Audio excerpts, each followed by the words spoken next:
নড়াইল সদর উপজেলার সিঙ্গাসলপুর ইউনিয়নের বড়কুলা এলাকায় আধিপত্য বিস্তারকে কেন্দ্র করে দুই পক্ষের পাল্টাপাল্টি হামলায় বাবা ছেলে সহ ৪ জন নিহত হয়েছেন। সোমবার ভোরে সংঘটিত এই রক্তক্ষয়ী ঘটনায় পুরো এলাকা জুড়ে নেমে এসেছে শোকের ছায়া ও চরম উদ্বেগ। দীর্ঘদিনের বিরোধের জেরে উত্তেজনা ধীরে ধীরে সহিংস রূপ নেয় বলে স্থানীয় সূত্রে জানা গেছে। নিহতরা হলেন বড়কুলা গ্রামের খলিল শেখ ৬৫ বছর, তার ছেলে তাহাজ্জুদ শেখ ৪০ বছর, প্রতিবেশী ফেরদৌস শেখ ৩৩ বছর এবং একই গ্রামের ওশিকুর ফকির।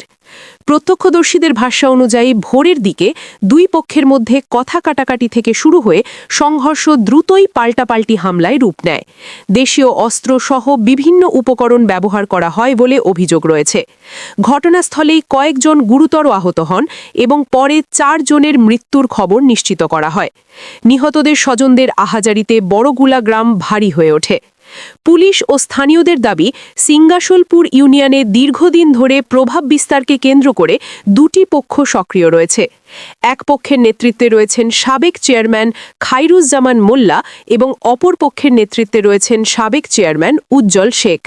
বিরোধের জেরে উভয় পক্ষের মধ্যে আগে থেকেও উত্তেজনা ছিল, যা শেষ পর্যন্ত প্রাণঘাতী সংঘর্ষে গড়ায়।